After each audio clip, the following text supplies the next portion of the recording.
As soon as I opened my eyes today, I sat right back down in front of my computer. It's the same old routine, a vicious cycle I can't seem to break. Last night, right before my eyelids finally got too heavy to hold up, I stared at the ceiling and made a solemn promise to myself. I said, tomorrow is going to be different. Tomorrow, I'm actually going to wake up early. I'll do some proper stretching, maybe even go for a short walk, breathe some fresh morning air, and enjoy a nice, calm, civilized human morning. I really wanted that. I wanted to feel like a person who manages their life, not someone whose life is managed by a rendering progress bar. But of course, who was I kidding? The moment reality hit and my eyes snapped open, my body moved on, pure survival instinct. Before my brain could even fully process what day it was, I found myself shuffling through the dark, dragging my feet, and sitting right back down in front of this cold, familiar monitor. I honestly don't know if it's just pure muscle memory at this point, or if the sheer looming terror of a brutal deadline physically dragged my limp body out of bed and strapped me into this chair.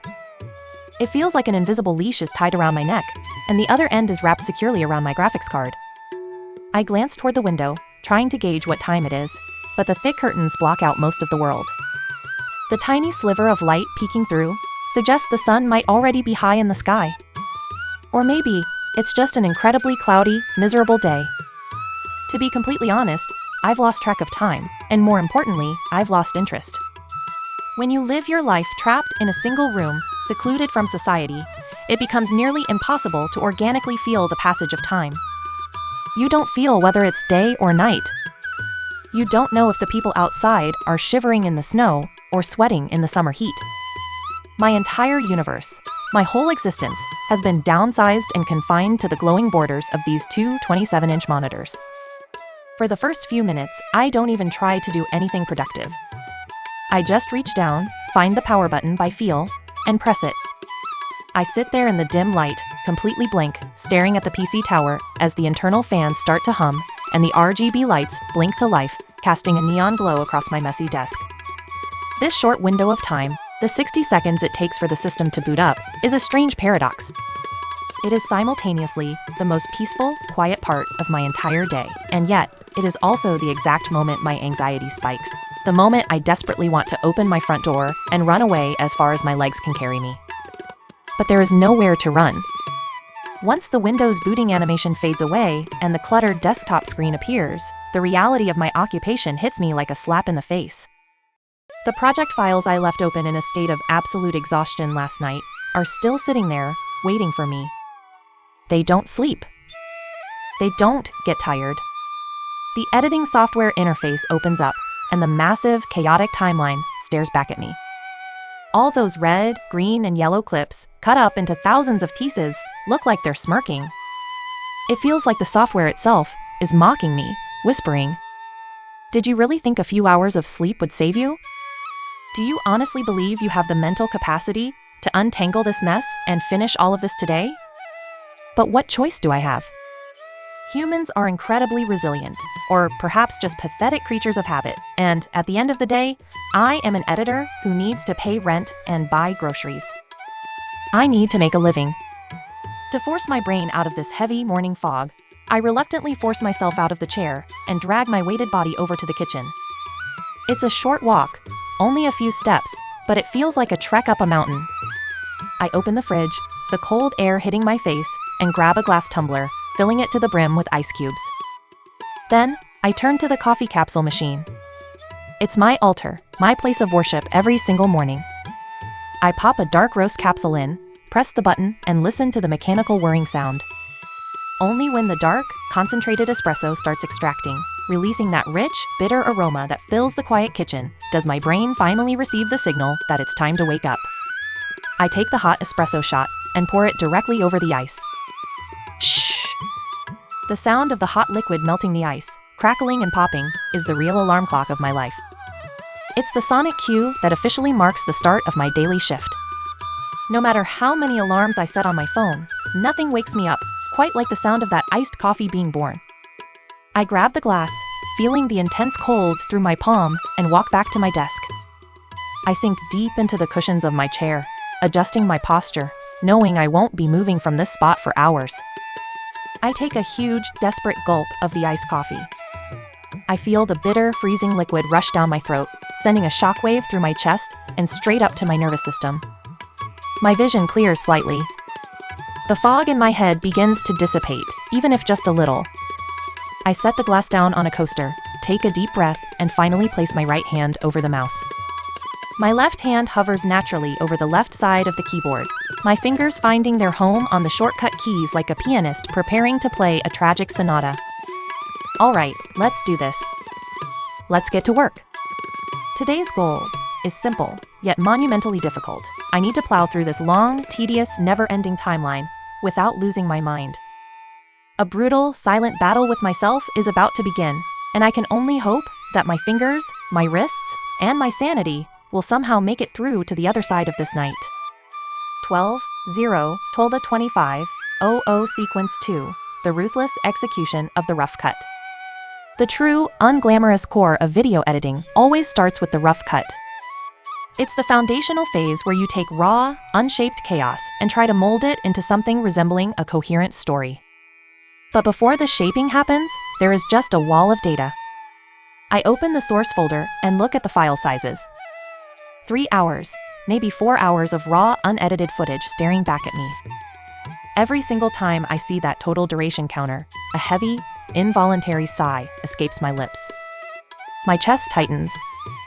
Looking at that massive mountain of raw files, my brain instantly and subconsciously starts running complex mathematical calculations, trying to figure out how on earth I'm going to compress this overwhelming amount of raw human experience into a tight, engaging 10 or 15-minute video.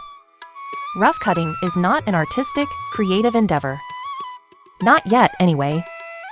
At this stage, it's pure, brutal, blue-collar labor in a digital landscape. It is the equivalent of shoveling dirt endlessly in a massive dark mine for 12 hours straight, just to find 3 or 4 tiny sparkling gems of usable content. You have to sit through everything. Every mistake, every awkward silence, every time the camera focus hunts around wildly, and every time the person on screen forgets what they were about to say. I have to mercilessly chop away all the heavy breathing sounds, the endless stutters, the long pauses where nothing happens, and the dead air spent adjusting the lighting or setting up the frame. It's a process of elimination.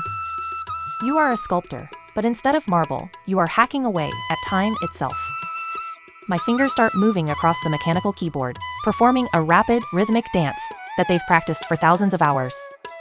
I don't even have to look down at my hands anymore. My index and middle fingers jump instinctively between the Q and W keys, trimming the top and tail of the clips on the fly, while my right hand guides the mouse with micro precision. Tap, tap, tap, click. Tap, tap, click. The rhythmic, mechanical clacking of the switches and the sharp, metallic clicks of the mouse are the only sounds echoing through the walls of my quiet room. It's a lonely soundtrack. Sometimes, during the quietest hours of the day, I completely lose track of my own identity.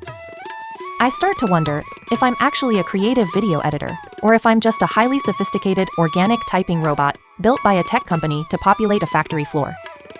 It looks like simple, brainless, repetitive labor from the outside. If someone were to walk into my room right now, they would just see a guy staring intensely at a screen, tapping 2 buttons over and over again. But the mental reality is incredibly taxing. This exact stage, the rough cut, is where the pacing, the rhythm, the comedic timing, and the emotional tension of the entire video are decided. If you cut a fraction of a second too early, you kill the punchline.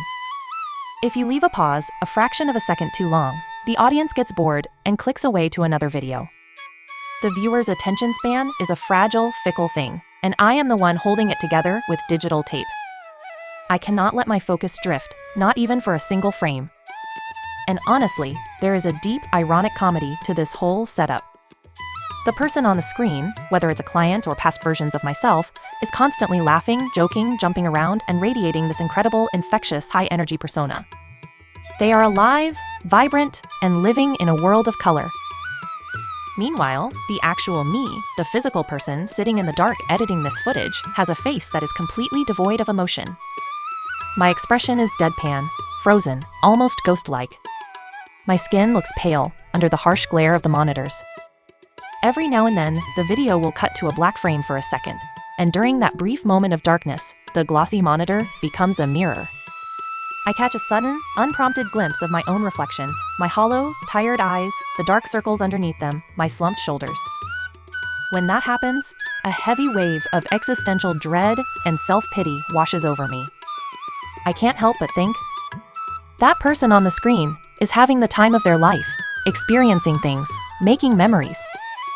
So why am I stuck here in this dark room, sacrificing my youth, just moving my fingers across plastic keycaps? But I can't afford to indulge in those thoughts for long. Existential dread is a luxury that people without deadlines can enjoy. The very next second, I notice a slight audio desynchronization, or I hear a harsh pop in the microphone feed, or I realize a camera angle is completely out of focus. Just like that, all my deep philosophical complaints vanish into thin air. My professional instincts kick in, my mind clears of all distractions, and I throw myself back into the timeline. To catch those tiny, annoying audio issues, I have to look closely at the audio waveforms, tracking the visual spikes and dips while listening intently. It requires a massive amount of visual and auditory coordination. But wearing these heavy studio monitor headphones for 6 hours straight takes a physical toll. My ears start to burn, feeling completely muffled, and a dull, throbbing headache begins to form at the base of my skull. I want to take them off so badly. I want to blast the audio through my desktop speakers instead, let my ears breathe. But I can't. If I turn up the speakers, I have to constantly worry about noise complaints from my neighbors through these thin apartment walls. More importantly, studio speakers cause the sound to bleed and bounce around the room, making it impossible to catch the micro noises, the background hums, or the tiny mouth clicks that need to be cleaned up. So, with a sigh of resignation, I reach up, adjust the headband, and push the heavy ear cups right back over my aching ears. The pinching pain is sharp at first, but after a few minutes, it just becomes another numb, mundane part of my daily reality. I look at the timeline scroll bar at the bottom of the screen. I've been working non-stop, yet no matter how much I scroll to the right, the end of the video is nowhere in sight.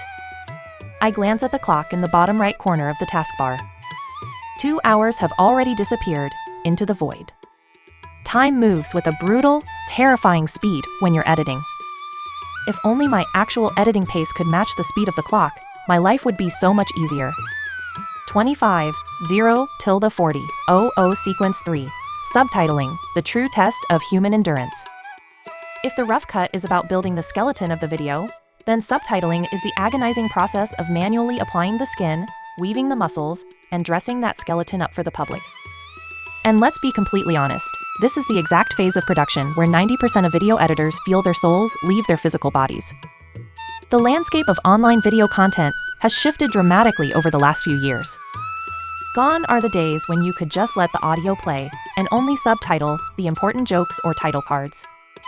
Nowadays, viewers expect full, comprehensive, word-for-word subtitles over every single piece of dialogue, no matter how trivial. It has become the absolute default standard of modern content consumption. So, what does that mean for me? It means my day turns into a grueling, never-ending transcription lecture. I have to zoom into the timeline until I'm looking at individual frames, slicing the video second by second, frame by frame, and manually typing out every single syllable that comes out of the speaker's mouth. The real nightmare begins when the person on screen starts talking at a manic, hyperactive speed, or when their pronunciation gets incredibly muddled because they're laughing or chewing food while speaking. When I hit one of those messy audio sections, the gates of editing hell swing wide open. I have to drop the playback speed down to 0.5x, or even 0.25x, looping the exact same 2-second clip over and over and over again. I sit there, listening to a distorted, slowed-down human voice repeating the same garbled noise 5, 6, 7 times. What on earth did they just say? Was that word real or deal? Did they say can or cannot? Getting completely stuck on a single, insignificant, throwaway word for 10 minutes straight brings on a massive, suffocating wave of frustration. You look at the clock, realize you've wasted precious time on 2 syllables, and a deep sense of despair settles in. And the labor doesn't stop at just typing out the letters correctly. That's only half the battle. Once the text is entered, the visual design phase begins. I can't just use basic, ugly white text. I have to manually adjust the font selection to match the tone of the conversation, tweak the font size so it's perfectly legible but not distracting, position it precisely within the safe zones of the frame, and customize the stroke and drop shadow colors. If a character on screen is angry, I have to change the text color to an aggressive red and add a shaky animation. If a scene is supposed to be sad or melancholic, the text turns a muted blue. If there is a sudden jump scare or an unexpected punchline, I have to blow the font size up to 3 times its normal scale and slam it onto the screen. Every single line of dialogue requires a dozen micro decisions, and my mouse hand is constantly clicking, dragging, adjusting sliders, and changing color hex codes. I open a new text layer in the software, my fingers flying across the keys, trying to maintain a steady rhythm. But then, inevitably, my finger slips, or my tired brain misspells a word, resulting in a stupid typo. Out of pure, petty annoyance, I find myself aggressively slamming my finger down on the backspace key. Clack, clack, clack, clack, clack. The sound of my frustration echoes sharply against the walls. The overall noise level in my room spikes as my typing becomes more tense and frantic. When you spend hours doing full-time subtitling, a digital dictionary and a spell checker become your absolute closest companions. You start to lose confidence in your own native language. The longer you stare at a perfectly normal word, the stranger it begins to look. A profound linguistic phenomenon occurs where the letters start to lose their meaning entirely. I find myself pausing, frozen in place, staring at a common phrase and genuinely doubting myself. Wait, is that how you spell definitely? Is it any or ana? I find myself opening a web browser tab just to double-check the most basic grammatical structures and word spacings. Every time I have to do that, my workflow grinds to a devastating crawl. It is an incredibly humbling and deeply annoying experience. It makes me question my entire education. Am I a professional video technician, or am I a struggling primary school student trying to pass a spelling bee? The boundary between my professional pride and total self-doubt blurs completely. Yet, despite the immense mental drainage, I cannot deny that there is a very specific, almost therapeutic visual satisfaction that comes with this labor. As the hours tick by, you watch the empty space at the bottom of the video frame slowly get populated by clean, perfectly timed, colorful text tracks. Line by line, paragraph by paragraph, the subtitles stack up neatly on the timeline layers. The video finally begins to feel like a real, polished piece of media. It takes on a professional weight. The empty, quiet gaps in the visual narrative feel structurally complete, and the pacing becomes much tighter. I look at the completed section, play it back from the start, and think to myself, okay, yeah, this is why we do it. This is why the slave labor is necessary. The text makes the content pop. I use that tiny spark of visual gratification to comfort my aching ego, take a quick sip of my now lukewarm coffee, and force my hand back onto the mouse. But my body is starting to rebel against me. My lower back feels incredibly stiff, my glutes are completely numb from sitting in the same exact position for hours, and every time I shift my weight, my spine lets out a series of loud, concerning pops. I try to lean my chair back all the way, throwing my arms over my head to do a quick, desperate stretch. But it feels like putting a band-aid on a broken bone. The chronic occupational hazards of a long-term editor, the severe forward head posture, the burning ache in the shoulder blades, and the sharp, shooting, tingly pain of carpal tunnel syndrome in the right wrist, are all flaring up at once. They aren't going away. They are permanent residents in my body now. Endurance, tolerance for physical discomfort, and the ability to sit still in a dark room while your joints slowly calcify, those might just be the greatest, most necessary virtues required to survive in this modern digital industry. 40, 0, tilde 52, 00, sequence 4, the 4 p.m. wall, and the philosophy of isolation. When the clock slowly rolls around to 4:00 p.m., the daily wall hits me with the force of a semi-truck. It happens at almost the exact same time, every single day. My natural pool of mental energy and concentration has run completely dry, leaving me running on empty fumes. My vision begins to degrade. My eyes feel incredibly dry, scratchy, and strained from staring at a high refresh rate light source for so long. The letters, the audio waveforms, and the colorful cutting blocks on the monitors start to blur together, overlapping into a chaotic, incomprehensible mess. This is the peak danger zone for what we in the industry call total editor burnout. It's a state of mental paralysis where your brain simply refuses to process any more digital information. I know from years of painful experience that forcing myself to stay glued to the desk during this state is completely counterproductive. It's an exercise in futility. If I keep clicking, my efficiency drops to zero, my creative decision-making becomes terrible, and the number of typos and cutting errors doubles. It's a waste of time. A firm executive decision needs to be made. I need to step away. I deliberately let go of the mouse, push my chair back with a loud scrape against the floorboards, and finally, stand up. My legs feel weak, and my knees let out a sharp click as they straighten out. For a minute, I just stand there in the center of my small room, swaying slightly, trying to get the blood flowing back into my lower extremities. I begin to pace around the perimeter of the room like a caged animal, rolling my neck and rotating my shoulders to loosen the tight knots of muscle. I walk over to the window and slide the heavy, light-blocking curtains aside. The sudden rush of natural daylight is blinding, causing me to wince and shield my eyes. I crack the window open a few inches, and a rush of crisp, cool outside air floods into the stuffy, overheated room. The contrast is incredible. The cool breeze hits my face, clears the stale air out of my lungs, and immediately helps to shock my nervous system back into a state of semi-alertness. I leave the window open and wander over to the kitchen, my eyes scanning the space for any source of quick energy. I approach the designated snack cabinet tucked away in the corner of the countertop and open it up, rummaging through the half-empty boxes. I'm searching for a savior. I manage to find a small bar of dark chocolate and a packet of sweet cookies that I've been intentionally hiding in the back for an emergency situation just like this. Right now, my exhausted brain isn't asking for nutrition. It is screaming, begging for pure, unadulterated glucose to fuel its cellular processes. I break off a square of the chocolate, pop it into my mouth, and walk over to the living room sofa, slumping down onto the cushions with a heavy sigh. I don't turn on the TV. I don't look at my phone. I just sit there in the relative quiet, letting the chocolate slowly melt on my tongue, feeling the sugar rush slowly creep into my bloodstream.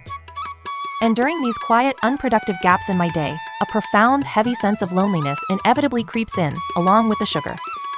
It's an unavoidable side effect of the trade. Editing, by its very structural nature, is a profession that requires you to choose absolute, total social isolation. You volunteer to lock yourself in a room, cut off from the outside world, for 12 hours a day. I spend my mornings, afternoons, and nights without exchanging a single spoken word with another physical human being. My entire social circle for the day consists of virtual, pre-recorded versions of people trapped inside a digital video file. I talk to them, I respond to their expressions, I manipulate their voices, but it's a completely one-sided, artificial relationship. Sometimes, when the silence in the apartment gets a little too loud and suffocating, a sudden panic hits me. I realize I haven't used my vocal cords in so long that I might actually forget what my own voice sounds like. To combat this weird, irrational fear, I find myself clearing my throat in the middle of the empty living room, awkwardly muttering, "Ah.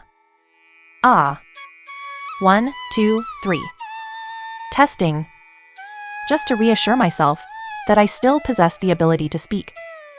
It's a surreal, slightly pathetic moment that really highlights the strangeness of this lifestyle.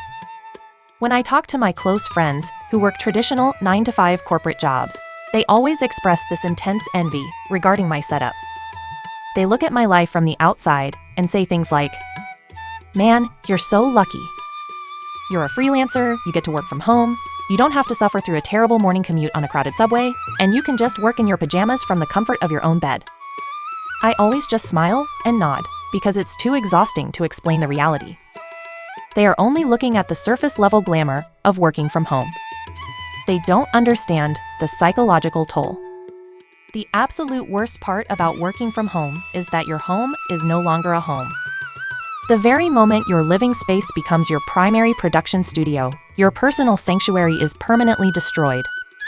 The psychological boundary between rest and labor is erased. Even when I'm completely done with my work for the day and I'm trying to relax, Lying in bed under the blankets, I can look across the room and see the dim, glowing standby LED light of my computer tower. It feels like a cold, digital eye staring at me through the dark, silently judging me, constantly pressuring me, whispering that I should get out of bed, walk those 3 steps back to the desk, and keep working on the next project. It's a life where the boundary between being on and being off has completely disintegrated. That is the true, unglamorous mental tax of the work-from-home editor.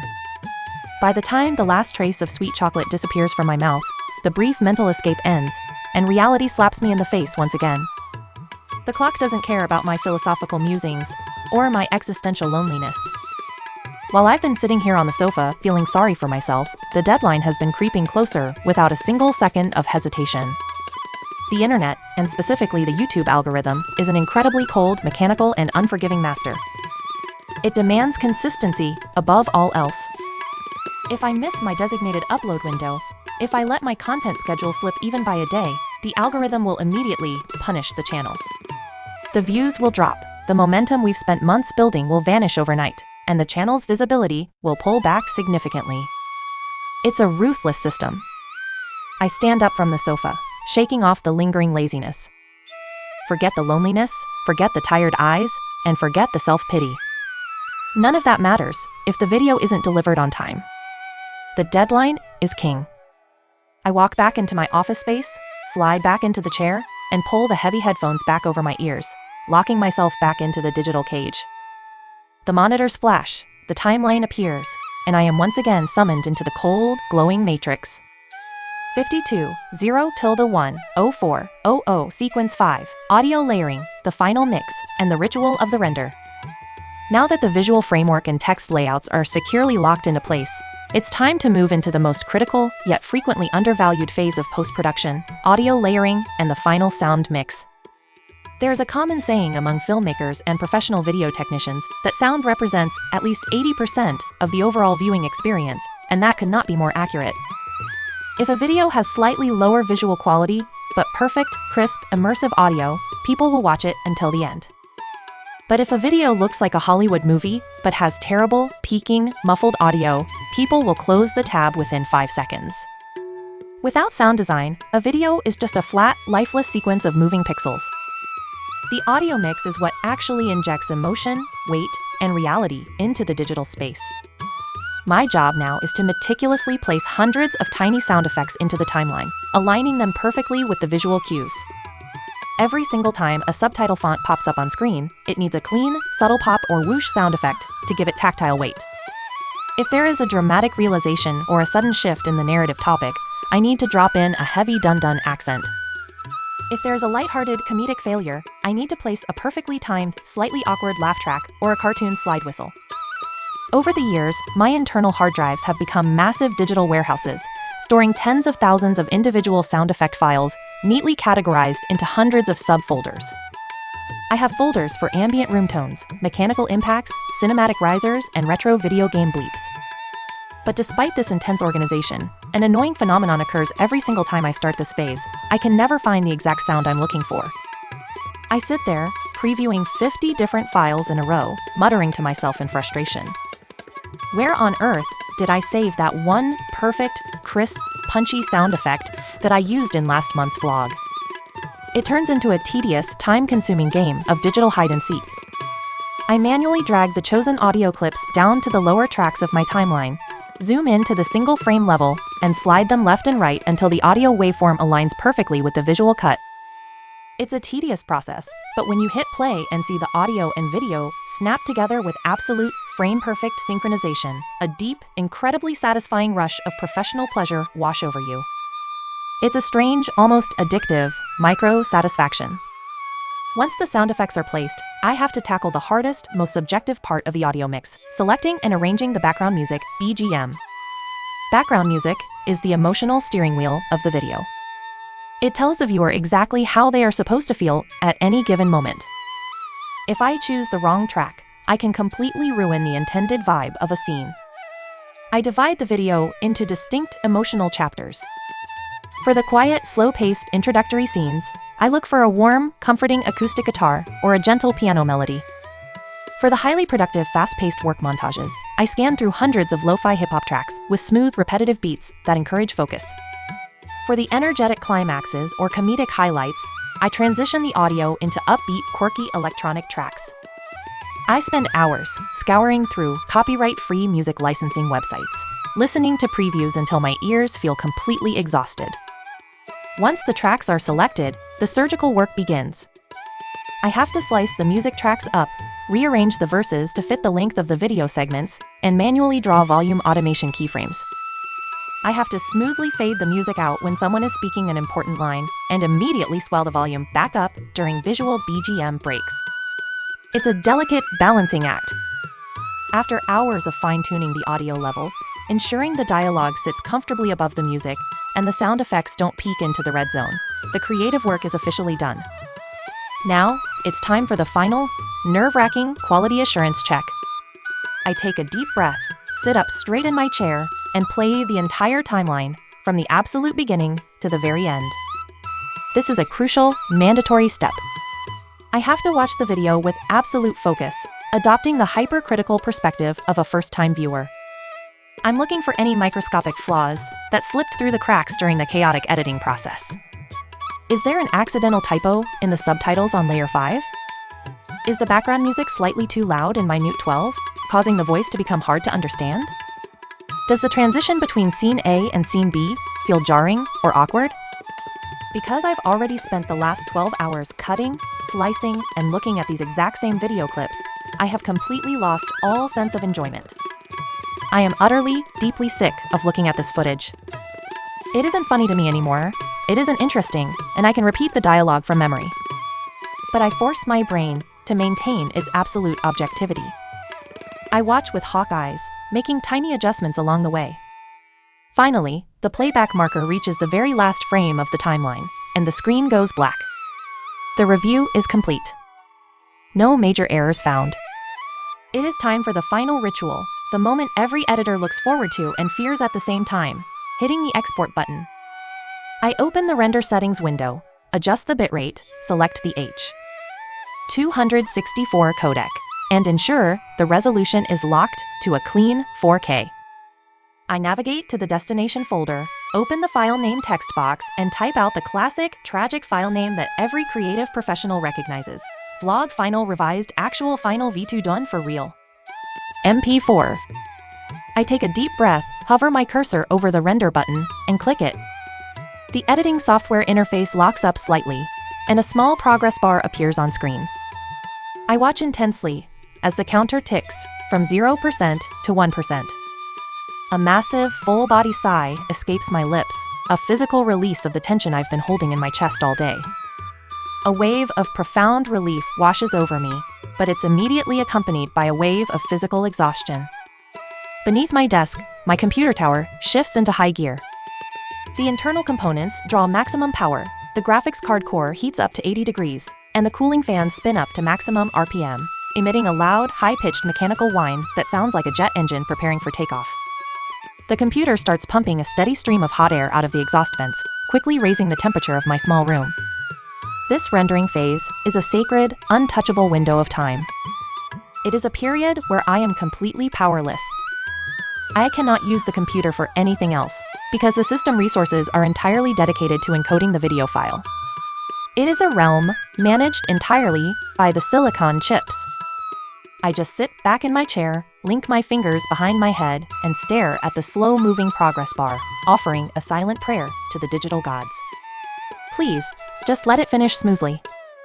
Don't crash at 99%. Don't let the power flicker. To an editor, a sudden blue screen of death or an unexpected application has stopped responding.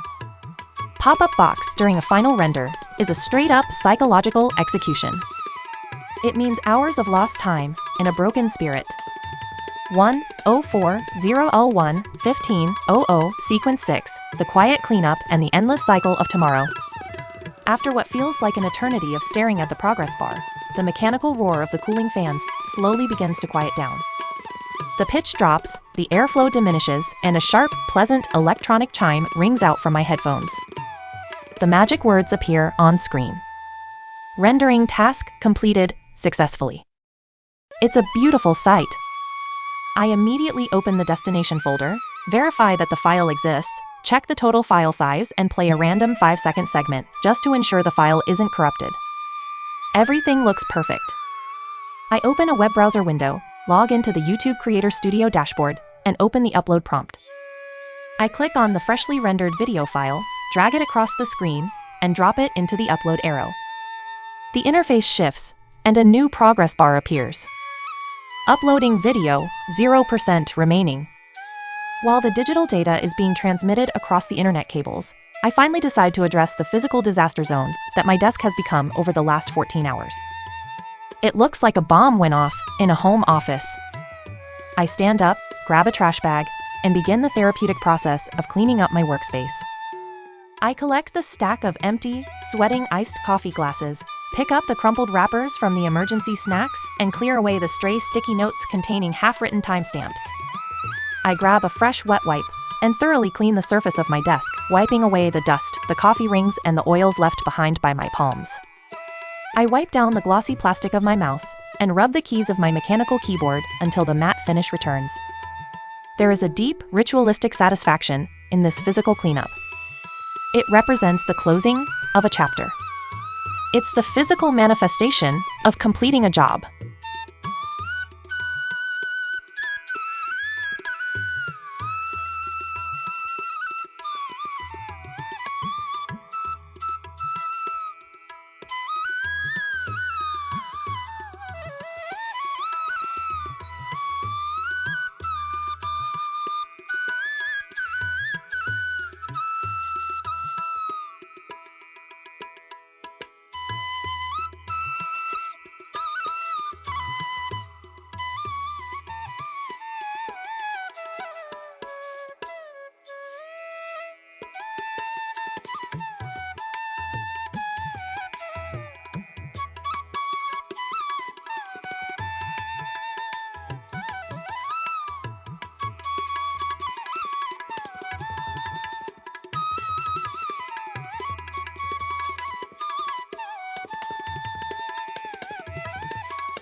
Once the desk is clean and pristine, I look back at the monitor.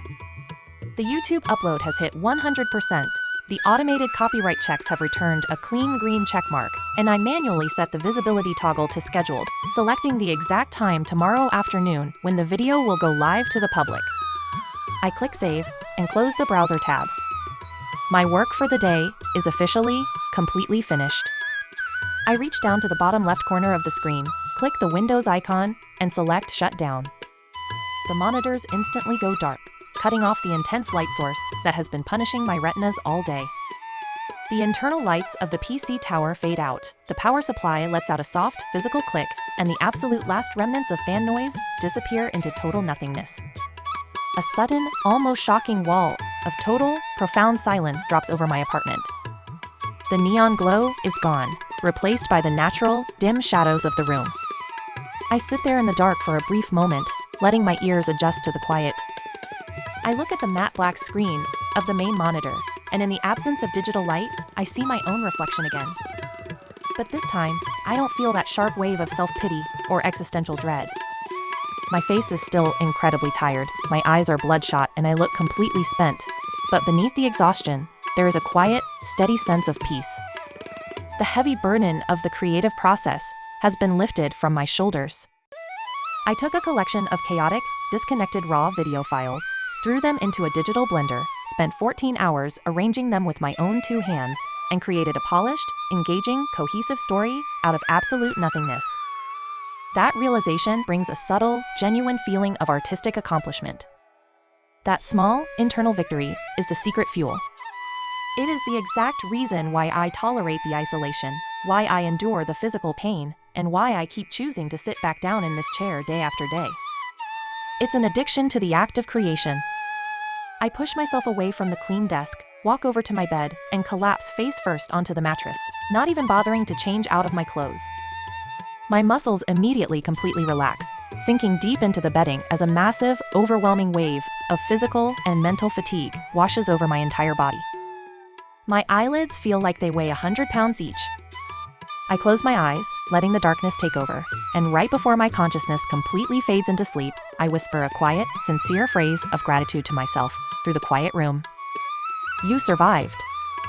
Good job today. You really gave it everything. But the mind of an editor is a strange, untamable machine. Even as my body slips into a deep sleep and my conscious thoughts turn off, my subconscious refuses to stop working. The second my dream state begins, my brain starts automatically processing the next project. I see imaginary timelines in my sleep, I hear phantom sound effects, and I find myself mentally organizing the concepts for the next shoot. The current day's edit is finished, but the foundation for tomorrow's labor is already being laid down in my head. The cycle never truly stops, it just pauses for a few hours of sleep. But as I drift off completely, I realize that I'm entirely okay with that. This is the life I actively chose for myself. This is the trade I spent years mastering, and at the end of the day, it is the one thing I do better than anything else in this world. It is my identity. Tomorrow morning, when the sun comes back up, my eyes will snap open, and without a single shred of hesitation, I will walk those same 3 steps back over to this desk, sit right back down in this chair, and power up the machine. I'll brew another cup of strong coffee, place my hands back onto the keys, and start my own lonely, fierce, beautiful little festival all over again. Just like the final frame of a long vlog, slowly fading down into absolute black, the consciousness of my day fades out into nothingness. Good night to the world, good night to the screen, and let's absolutely crush it again tomorrow.